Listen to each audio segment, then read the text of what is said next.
Books for ever میں خوش آمدید ناول رد جس کی رائٹر ہے عشاء افضل. اس کی یہ 17ویں ایپیسوڈ ہے اور یقیناً آپ لوگوں کو اس کی پچھلی ایپیسوڈ اچھی لگی ہوگی. تو آئیے جلدی سے سٹارٹ کرتے ہیں اس ایپیسوڈ کو بغیر کسی دیر کے. وہ دونوں عائشہ کے کمرے میں داخل ہوئے تو وہ جاگ رہی تھی، لیکن مندی مندی آنکھیں کسل مندی سے کھولتے ہوئے وہ غالباً ابھی نیند سے جاگی تھی. ماما، زخرف اپنا آپ بھلائے بے چینی سے آگے بڑھی. آپ کیسا محسوس کر رہی ہیں؟ ماں کے قریب بستر پہ بیٹھتے وہ پریشانی سے گویا ہوئی. بہویں اتنی پیاری بھی ہوتی ہیں حدید، کہاں سے تلاشا تم نے اس ہیرے کو؟ وہ اس کی اپنے لیے پرواہ دیکھ کر بہت خوش تھی. اللہ کی رحمت کی نشانی ہے یہ. حدید نے نرم مسکراہٹ کے ساتھ اسے رحمت سے تشبیہ دیا تو ایک پل کو وہ جھیم گئی. کوئی شک نہیں، انہوں نے بیٹے کی بات پہ اعتراض نہ کیا. زخرف نے ماں کا ہاتھ تھام لیا تاکہ ان کا ممتا سے بھرپور لمس محسوس کر سکے.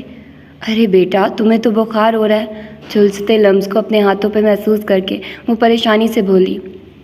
ہو نہیں رہا موم، ہو چکا ہے، مگر آپ کی بہو کو آپ کی فکر ستائے ہوئے ہے اور یہ گھر چل کر آرام کرنے کو بھی تیار نہیں ہے. حدید نے تردید کرنے کی بجائے من و ان پوری تفصیل بتائی، جس پہ زخرف اس کو گھور کر رہ گئی. بیٹا ایسے نہیں کرتے، تم بخار میں تپ رہی ہو، تمہاری آنکھیں نیند کے خمار سے بند ہو رہی ہیں، تمہیں سونا چاہیے. اسے گھر لے کر جاؤ حدید. زخرف کے ہاتھوں کو تھام کر اپنے چہرے کے قریب کرتے انہوں نے بوسہ دیا تو اس کی آنکھیں دھندلا گئی. مجھے آپ کے پاس رہنا ہے ماما، وہ نم لہجے میں التجائیہ بولے. میں کون سا کہیں جا رہی ہوں، تم فریش ہو کر واپس آ جانا. انہوں نے اسے سمجھانا چاہا. پھر آپ کے ساتھ کون رکے گا؟ وہ متفکر ہوئی. کسی کو رکنے کی ضرورت ہی کیوں ہے، میں ٹھیک ہوں. عائشہ نے مسکرا کر یقین دہانی کروائی کہ وہ اب بالکل تندرست ہے. میں نانا کو فون کرتی ہوں، جانے وہ کہاں رہ گئے.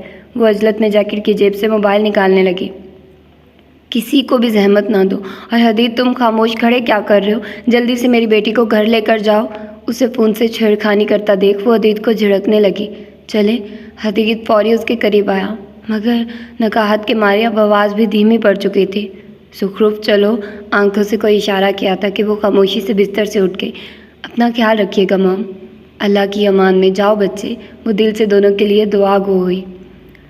ہسپتال سے باہر آنے تک وہ مزید سست ہو چکی تھی. اس بار حدید نے اس کا ہاتھ نہیں پکڑا تھا، البتہ اس کے قریب چل رہا تھا تاکہ کسی انہونی کی صورت وہ اسے سنبھال لے، کیونکہ اس کی لمبی ہیل حدید کو سوائے خطرے کے کچھ نہ لگی. اس نے سوچ لیا تھا کہ وہ اسے مشورہ دے گا کہ وہ اتنی لمبی ہیلز نہ پہنا کرے. اللہ اللہ کر کے وہ گاڑی کے پاس آئی تو حدید نے اس کی طرف کا دروازہ کھولا. وہ گاڑی کی اگلی نشست پہ بیٹھ گئی. دوسری طرف کا دروازہ کھول کر وہ خود اس کے برابر میں آ کر بیٹھا. اگنیشن میں چابی گھما کر پہلے ہیٹر آن کیا. چند ثانیہ اس کے چہرے کو دیکھا. سفید رنگت میں گلابی پن بہت واضح ہو رہا تھا. اس کی آنکھیں بند ہو رہی تھیں جن کو وہ بامشکل کھولنے کی تگ و دو میں تھی. پہلے دوا لے لو پھر سو جانا، اس نے نہایت فکر مندی سے ہدایت دی. میں گھر جا کر کھا لوں گی، اس نے بے دلی سے ہدایت مسترد کی. میں پانی لے کر آتا ہوں، تم ابھی دوا کھا لو. وہ گاڑی کا دروازہ کھولنے لگا جب زخرف نے اس کا بازو تھاما. میں نے کہا نا گھر جا کر کھا لوں گی، اس نے تنبیہی انداز میں دہرایا. وہ رک گیا، پھر اس کی طرف دیکھا. نانا کے گھر چھوڑ دوں؟ نہیں، وہ پرسوچ بولے. پھر کہاں؟ میرے گھر، مختصر جواب دیا. تمہیں نانا کے گھر جانا چاہیے، اس نے مشورہ دیا. ایسی حالت میں اسے تنہا گھر میں نہیں جانا چاہیے جہاں کوئی اس کا خیال نہ رکھ سکے. مجھے اپنے گھر جانا ہے، کچھ کام ہے وہاں. وہ الگ بات تھی کہ ان حالات میں وہ نانا کے سامنے جانے سے گریز کر رہی تھی. حدید نے مزید نہیں کریدا. ایڈریس؟ اس نے مختصر سا پتہ بتایا تو وہ اسی جانب گاڑی لے کر جانے لگا. راستے میں 2 سے 3 بار اس نے زخرف سے مزید پوچھا، جس پہ بالآخر وہ گھر پہنچ ہی گیا. وہ گاڑی سے باہر نکلتے دروازے تک پہنچی، پھر چابی سے لاک کھولا. بہت شکریہ، اب تم جا سکتے ہو. وہ جو اس کے ساتھ ہی باہر نکلا تھا، نور نے اس کو شکریہ کے 2 بول بول کر یہاں سے جانے کو کہہ دیا. میں تمہیں اس حال میں اکیلا چھوڑ کر نہیں جاؤں گا، وہ حتمی لہجے میں گویا ہوا. تمہیں یہ سب کرنے کی کوئی ضرورت نہیں، میں اپنا خیال خود رکھ. وہ اس کے کہتے کہتے ہی اندر داخل ہوتا دروازہ بند کر چکا تھا. بہت خیال رکھ رہی ہو، اتنی سرد ہوا میں کھڑی ہو کر خود کو مزید بیمار کر رہی ہو. وہ بھونکچا اسے دیکھ کر رہ گئی. کمرہ کہاں ہے تمہارا؟ اس نے نہایت بے تکلفی سے پوچھا. میں خود چلی جاؤں گی، تمہیں آنے کی ضرورت نہیں ہے، وہ ناراضی بھرے لہجے میں بولی، کیونکہ اسے گھر سے باہر نکلنے کو تو بولنے سے رہی تھی. نہیں آ رہا، تم کمرے میں جاؤ. یہ بتا دو کچن کہاں ہے؟ تم نے کیا کرنا ہے؟ اس نے استفہامیہ کہا. کچن میں کیا کرتے ہیں؟ ابرو اچکا کر کہا. یہ سامنے والا دروازہ کچن کا ہی ہے. اس نے مزید بحث نہیں کی. چلو جاؤ شاباش، آرام کرو، میں پانی لے کر آتا ہوں۔ اس کے کہنے پہ وہ فوراً کمرے میں چلی آئی۔ اسے سخت نیند آ رہی تھی۔ وہ کچن میں آیا، واٹر ڈسپینسر سے پانی کا گلاس بھرا، پھر لکڑی کے خانے ٹٹولتے چند مطلوبہ اشیاء نکالی۔ ساس پین میں پانی ڈال کر ان چیزوں کو ڈالا، پھر ہلکی آنچ پہ پکنا رکھ کر وہ کمرے کی طرف آیا۔ ہاتھ میں پانی کا گلاس موجود تھا۔ دستک دے کر اجازت مانگی مگر جواب ندارد۔ اس نے دوبارہ دستک نہیں دی۔ ہو سکتا تھا کہ وہ واش روم میں ہو یا سو چکی ہو۔ وہ خود ہی دروازہ کھولتے اندر داخل ہوا۔ اس کا کمرہ اس کی طرح ہی اسٹائلش تھا، سفید اور آسمانی رنگ پہ سجا۔ یہ کمرہ اپنے آپ میں ایک مثال تھا۔ سفید فرنیچر سے آراستہ کمرہ کافی روشن تھا۔ سفید بھاری پردوں نے کھڑکیوں کو ڈھانپ رکھا تھا۔ حدید نے لحظہ بھر کمرے کو دیکھا، بیڈ کی طرف نگاہ ڈالی تو کمبل میں چھپی زخرف پہ نگاہ ٹھہر گئی۔ وہ سو چکی تھی، کمبل کو مکمل طور پہ خود پہ اوڑھے، آدھا چہرہ بھی ڈھانپ رکھا تھا۔ حدید نے گہرا سانس بھرا۔ کیا تھا جو یہ لڑکی دوا کھا کر سو جاتی؟ اس نے بنا آواز پیدا کیے گلاس کو سائڈ میز پہ رکھا، وہاں سے ریموٹ اٹھا کر انورٹر آن کیا، پھر مڑ کر جانے لگا مگر کسی احساس کے تحت رک گیا۔ وہ اس کے پاس تھی، اس کے سامنے تھی، وہ اسے پہرو دیکھ سکتا تھا۔ ایسا موقع اگر اسے میسر تھا تو وہ کیسے جا سکتا تھا؟ اس کے پاس کھڑا وہ اس کے چہرے کو دیکھنے لگا جو آدھا کمبل میں پوشیدہ تھا، پھر وہ زمین پہ پہلو ٹکائے بیٹھ گیا، سائڈ ٹیبل پہ کونی دھرے اس کی جانب چہرے کیے۔ وہ مکمل فراغت سے اس کی طرف متوجہ ہوا۔ زخرف نے کروٹ لی تو اس کا چہرہ حدید کے عین روبرو آ گیا۔ کمبل ذرا سا سرکا تو پورا چہرہ عیاں ہو گیا اور حدید عالم مجسمہ بنا اس مجسمے کو دیکھتا رہا۔ وہ اس کے بالکل سامنے تھی، اس کا دل فریب چہرہ کتنا قریب تھا۔ حدید کے چہرے پہ نرم گرم سی مسکراہٹ رقص سے کناں ہوئی۔ اس لڑکی میں حدید نے اپنی دنیا دیکھی تھی۔ اس لڑکی کو دیکھ لینا ہی اسے سکون پہنچا دیتا تھا۔ اس نے ہاتھ آگے بڑھا کر اسے چھو کر دیکھنا چاہا۔ وہ اسے خواب لگ رہی تھی جس کے حقیقی ہونے کی اس نے دعا کی تھی۔ سنہری بالوں کو اپنی انگلیوں کے پوروں سے چھوتے اس نے اسے محسوس کیا۔ وہ ریشمی سا لمس سرور بخش تھا۔ اس کے اندر طمانینت بھر کے اپنے اور اس کے رشتے کا احساس جاگا تو چہرہ اس کے قریب کرتے اس کی پیشانی کو آہستگی سے اپنے لبوں سے چھوا۔ وہ ہلکا سا کسمسائی تو وہ فوراً دور ہٹا۔ وہ اسے خود سے بدظن نہیں کر سکتا تھا۔ سکتا ٹوٹا تو اچانک کچھ جلنے کی بو نتنوں سے ٹکرائے۔ اسے چولہے پہ چڑھایا قہوہ یاد آیا تو وہ تیزی سے کمرے سے باہر نکلا، تیز قدموں سے کچن میں پہنچ کر چولہے کی آگ بند کی۔ یہ لڑکی تمہیں پاگل کر دے گی، حدید بے بسی سے خود کلامی کی۔ وہ تو سوتے ہوئے بھی اسے بے بس کر جاتی تھی۔ مکمل ہوش میں جواب بازی کرتے ہوئے تو وہ حدید کو ہار جانے پہ مجبور کر دیتی تھی۔ اسے اس سے ہارنا منظور تھا مگر اس کا ہارنا قطعی گوارا نہ تھا۔ اس نے ساس پین کو دھویا اور کانوں سے دوبارہ سامان نکالا۔ پہلے اٹھ جائے پھر ہی قہوہ رکھوں گا ورنہ ٹھنڈا ہو جائے گا۔ خود کو مشورہ دیتے ہوئے وہ قہوہ بنانے سے رک گیا۔ اسے اس کے جاگنے کا انتظار کرنا تھا، اس کی سنبھلتی طبیعت دیکھنے کے بعد ہی وہ واپس جا سکتا تھا ورنہ وہ خود بھی سکون سے نہ رہ پاتا۔ اس کے اٹھنے تک وہ لاؤنج کے صوفے پہ آ کر بیٹھ گیا، موبائل آن کر کے ای میلز چیک کی، کچھ کے جوابات دیے اور کچھ ویسے ہی چھوڑ دی۔ پیغامات چیک کیے تو ابراہیم کا میسیج دیکھ کر انہیں کال ملائی جو پہلی ہی بیل پہ اٹھا لی گئی۔ غالباً وہ اس کی ہی کال کے منتظر تھے۔ کیسے ہیں آپ ڈیڈ؟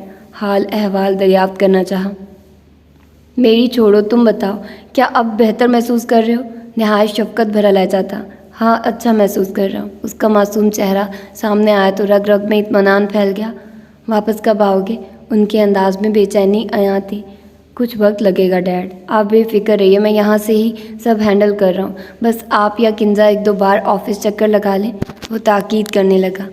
تم آفس کو چھوڑو، پہلے خود کو وقت دو، تمہیں سکون کی ضرورت ہے۔ ہاں مجھے سکون چاہیے، وہ خیالی تصور کے احساس تلے مدھم سا بولا۔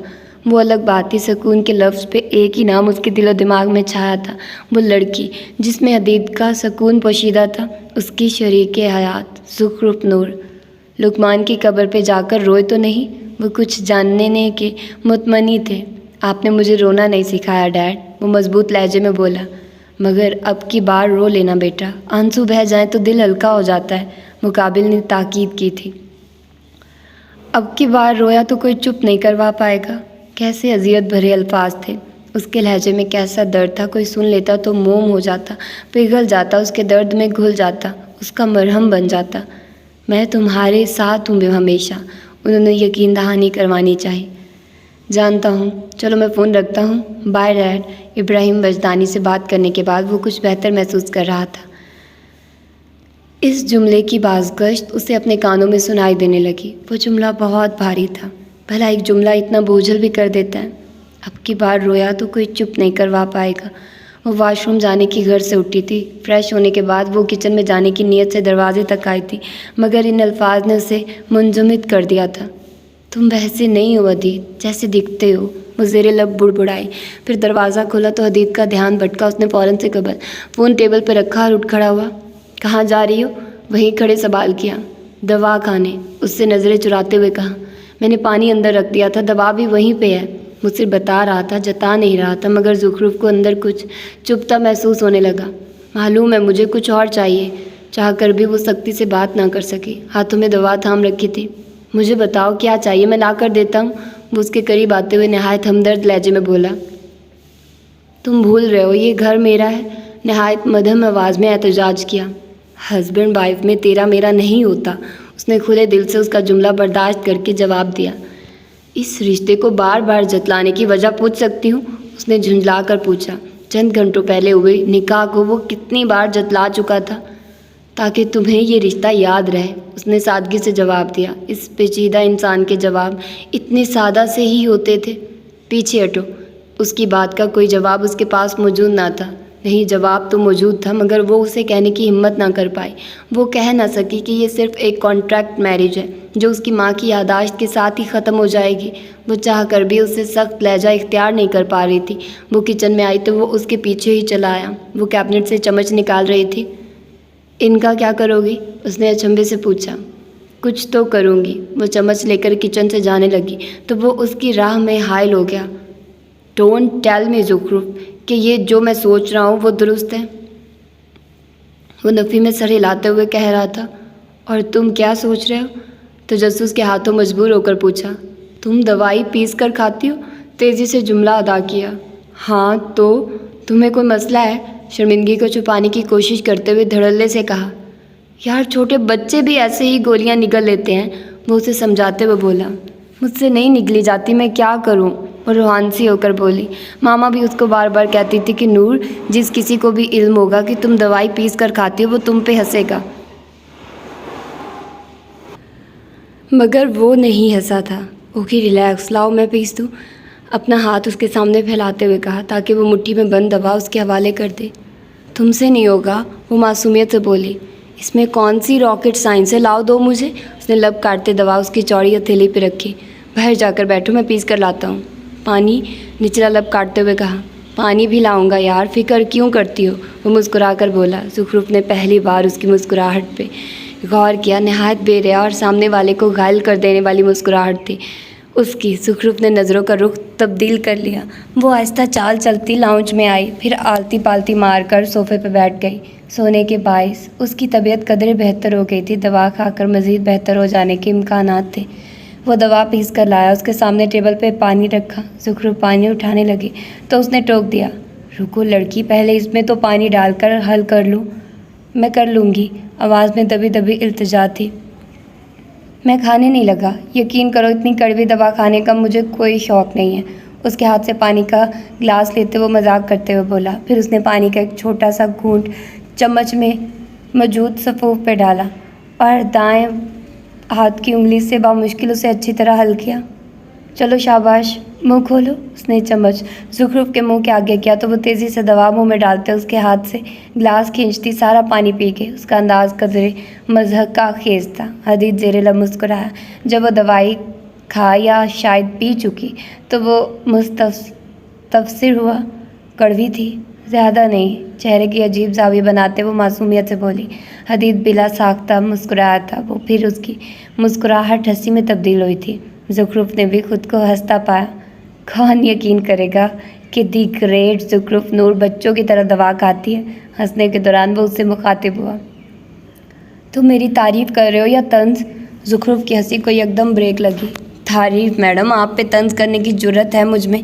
شدت سے ہنسنے کے باعث آنکھوں میں آنے والی نمی کو صاف کرتے ہوئے بولا۔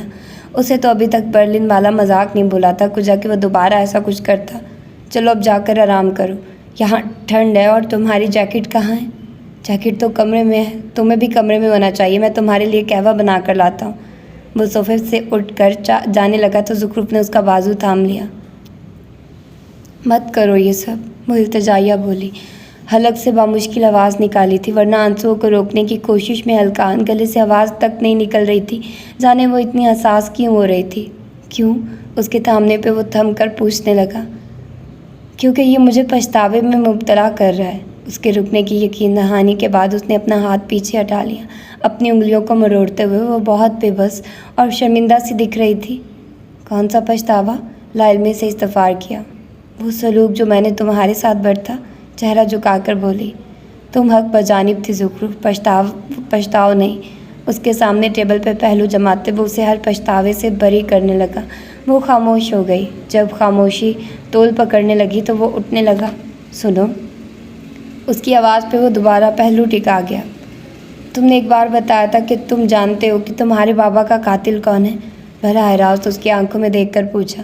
معلوم نہیں اس جملے کی بازگشت اسے بہت ساری چیزیں سوچنے پہ کیوں مجبور کر رہی تھی۔ ہاں، یک لفظی جواب، البتہ چہرہ ہر قسم کے جذبات سے عاری تھا۔ تو تم نے اسے پولیس کے حوالے کیوں نہیں کیا؟ تم با اختیار ہو۔ جانے اس وقت وہ یہ سب کیوں پوچھ رہی تھی؟ کیونکہ اس کی سزا میں خود اسے دوں گا، اور ایسی بھیانک سزا کہ وہ اس دن کو روئے گا جس دن اس نے میرے باپ کو مارا۔ وہ صفاق لہجے میں بولا تھا۔ پہلی بار زخرف نے اس کے منہ سے ایسے الفاظ سنے تھے، وہ تو گم رہ گئی۔ تم خوفناک باتیں کرتے ہو، گویا اسے باور کروانے کی کوشش کی۔ اور تم تو جیسے قاتل کی بخشش کی دعائیں مانگتی۔ وہ برا منا کیا تھا؟ اب ایسا بھی نہیں ہے، وہ جھیم گئی۔ اپنے دماغ کو ان باتوں میں مت الجھاؤ، تمہاری طبیعت بگڑ جائے گی، وہ اٹھتے ہوئے بولا۔ اس کا رخ کچن کی طرف تھا۔ زخرف نے مزید سوالات نہیں کیے۔ وہ قہوہ بنا کر لایا تو وہ لاؤنج میں ہی بیٹھی ملی۔ تمہیں کہا تھا کہ کمرے میں چلی جاؤ، مگر اپنی ہی چلاتی ہو، وہ ذرا برہمی سے بولا تھا۔ مجال ہے جو یہ لڑکی اس کی کوئی بات پہلی دفعہ میں ہی مان لے۔ وہ چپ رہی تو اس نے اس کے سامنے قہوہ کیا۔ یہ لو، اسے پیو۔ شکریہ، وہ اس کے ہاتھ سے قہوہ لیتے ہوئے مشکور انداز میں بولی، پھر کھون بھرنے لگی۔ عائشہ کہتی تھی کہ قہوہ گرم ہی پیتے ہیں۔ ماما کے بعد پہلی بار کسی کے ہاتھ کا بنا قہوہ پی رہی ہوں۔ آدھا کپ پینے کے بعد اسے بتانے لگی۔ پسند آیا؟ ایسی چیزیں پسند سے نہیں، مجبوری کے تحت لیتے ہیں، وہ بولی۔ قہوے سے متعلق تھی، مگر حدید کے لیے وہ الفاظ بھاری ثابت ہوئے تھے۔ اس سے نکاح بھی تو ایک مجبوری کے تحت ہی ہوا تھا۔ وہ اپنی ہی سوچوں میں گم ہوا تو اس کی آواز اسے سوچوں سے باہر نکال آئی۔ سنو، ہاں، گھر چلے جاؤ، تمہیں بھی آرام کرنا چاہیے۔ اب کافی بہتر لگ رہی تھی۔ ایک کپ ایسپریسو پی کر چلا جاؤں گا۔ اس نے تھوڑی دیر مزید رکنے کا جواز سوچ رکھا تھا، ورنہ ایسپریسو تو وہ گھر جا کر بھی پی سکتا تھا، مگر وہ کچھ کہنے لگی۔ کیا یار، تم اتنی بے مروت کیسے ہو سکتی ہو؟ اس نے زخرف کے مگر کا یہی مطلب نکالا۔ مروت کی بات نہیں ہے، وہ لب کاٹتے بولی۔ پھر وہ دراصل ہمارے گھر کافی نہیں ہے، کوئی بھی نہیں پیتا، بالآخر اس نے جواز پیش کیا۔ اوہ، اس اوہ میں خاصا افسوس جھلک رہا تھا۔ اسے سچ میں شدت سے ایسپریسو کی طلب ہو رہی تھی۔ مجھے لگا شاید موم پیتی ہوں اور گھر میں موجود ہو، اس نے اپنے تئیں وضاحت پیش کی۔ نہیں، ماما کو صرف چائے پسند ہے۔ ٹھیک ہے، تم جا کر آرام کرو، میں چلتا ہوں اب۔ وہ جانے کی نیت سے اٹھا اور ٹیبل پہ موجود فون کو پینٹ کی جیب میں اڑسا۔ رکو، وہ جانے لگا تو اس نے روک دیا۔ ٹھہرو، میں 1 منٹ میں آئی، اسے رکنے کا بول کر صوفے سے ٹانگیں نیچے کرتے پاؤں میں سلیپر پہنے وہ اپنے کمرے کی طرف چلی گئی۔ حدید اس کا انتظار کرنے لگا۔ یہ لو، وہ اس کے ہاتھ میں ایک پیکٹ پکڑا کر بولی، لہجے میں خوشی شامل تھی۔ یہ کیا ہے؟ اس نے تجسس سے پوچھا۔ کافی کینڈی، وہ پرجوش سی بولی، جیسے عفت اقلیم ہاتھ لگ گیا ہو۔ مگر تم تو کافی نہیں پیتی، لہجے میں حیرت پنہاں تھی۔ مگر کافی کھاتی ضرور ہو۔ عجیب و غریب انکشاف پہ حدید ہکا بکا رہ گیا۔ یو آر ہائیلی انپریڈکٹیبل، اس نے تعریفی انداز میں کہا۔ ایز یو آر، اس نے جواباً کہا تو حدید مسکرایا۔ وہ اسے جاننے لگی تھی، یہ بات خوش آئند تھی۔ اس نے پیکٹ کو جیب میں ٹھونسا۔ اپنا خیال رکھنا اور مجھے کال کرنے سے جھجکنا مت۔ تم مجھے کسی بھی وقت بلا سکتی ہو جب تمہیں ضرورت ہو، میں تمہارے بلاوے پہ ہمیشہ آ جاؤں گا۔ جاتے جاتے آخری بار تاکید کرنے لگا۔ تم تو بن بلائے بھی آ جاتے ہو۔ یہ شرمندہ کرنے کی کوشش نہیں تھی، شاید ایک مان سا تھا جو زخرف نور کو حدید عالم پہ ہونے لگا تھا۔ کیونکہ میں جانتا ہوں ابھی تم مجھے خود نہیں بلاؤ گی، اور ہاں، اب جواب نہیں دینا۔ ورنہ میں جا نہیں پاؤں گا۔ یہ کہہ کر وہ چلا گیا اور زخرف اس کے قدموں کے ہلکے مدھم سے نشانات کو دیکھتی رہ گئی۔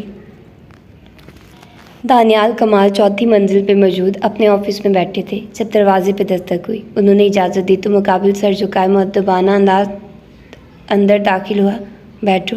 دانیال کمال نے اسے بیٹھنے کا اذن بخشا تھا۔ وہ تو حیرت کا مجسمہ بن گیا، پھر جھجکتے ہوئے ان کے سامنے آیا۔ میں ایسے ہی ٹھیک ہوا صاحب جی، بڑے لوگا کے ساتھ بیٹھنے دی اوقات نہیں ہے، ٹوٹی پھوٹی اردو میں اپنی حیثیت جتلائی۔ بیٹھو اور فی الحال اوقات کو چھوڑ دو، دانیال کمال نے دوبارہ بیٹھنے کو کہا۔ بہتر۔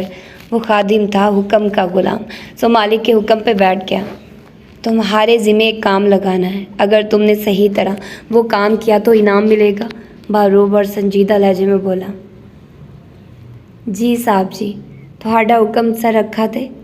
یہ تصویر غور سے دیکھ لو، بلکہ اپنے پاس ہی رکھ لو۔ تمہیں اس شخص پہ گہری نظر رکھنی ہے، یہ کیا کرتا ہے، کہاں جاتا ہے، سب کچھ۔ دانیال کمال نے ایک تصویر اس کی طرف کھسکاتے ہوئے کہا۔ اس شخص نے تصویر کو غور سے دیکھا۔ وہ کوئی انگریز کی طرح کے حلیے میں بہت ہی خوبصورت شخص تھا۔ اس نے سفید ہائی نیک کے ساتھ خاکی لانگ کوٹ اور سیاہ جینس پہن رکھی تھی۔ جس جگہ وہ موجود تھا وہاں برف باری ہو رہی تھی کیونکہ اس کے ارد گرد سڑک پہ برف بکھری ہوئی تھی۔ پر صاحب جی، یہ تو یہاں کا باسی نہیں لگتا، اس نے تجسس آمیز اور الجھن زدہ لہجے میں کہا۔ مگر ابھی یہی ہے۔ یہ رہتا کہاں پہ؟ وہ سب میں تمہیں کل بتاؤں گا، اور ہاں ایک بات یاد رکھنا۔ وہ غالباً اس کا نام لینا چاہ رہے تھے، مگر پھر یاد آیا کہ وہ تو اس کے نام سے بھی واقف نہ تھے۔ حکیم لقمان صاحب جی، نہایت تفاکر سے اپنا نام بتایا۔ حکیم لقمان، منسٹر صاحب نے چھمبے سے اسے دیکھا، گویا اس کی ذہنی حالت پہ شبہ ہوا ہو۔ جی صاحب جی، وہ دراصل میری اماں کو بڑا شوق تھا کہ میں اپنے باپ سے وڈاتے کامیاب حکیم بنا، اسی واسطے انہوں نے میرا نام یہ رکھ دیا۔ تمہید باندھتے ہوئے نام کے پیچھے کی کہانی گوش گزار کی اور ایسے سنائی گویا رٹی ہوئی ہو۔ اچھا حکیم، اس شخص کو مخبری کی بھنک بھی نہیں پڑنی چاہیے۔ میں نے تمہیں اسی لیے چنا ہے کیونکہ تم پہ کسی کا شک نہیں جائے گا۔ وہ انسان کافی شاطر ہو سکتا ہے، اس لیے دوبارہ تاکید کر رہا ہوں۔ وہ تنبیہی انداز میں اسے کام سمجھانے لگے۔ جی شاطر ہوں گے، مگر حکیم لقمان ورگے وفادار نہیں، اس نے مخلص ہونے کا دعویٰ کیا۔ شاباش، یہ بات ہم دونوں تک رہنی چاہیے، دانیال کمال نے بے فکری سے کہا۔ یقیناً اس شخص پہ کسی کے باپ کا بھی شک نہیں جا سکتا تھا۔ سمجھ گیا جی، وہ سر جھکائے مؤدبانہ بولا۔ تو یہ تھی اس کی آج کی ایپیسوڈ۔ یقیناً آپ لوگوں کو پسند آئی ہوگی۔ ملتے ہیں اس کی 18ویں ایپیسوڈ میں۔ اپنا ڈھیر سارا خیال رکھیے گا۔ اللہ حافظ۔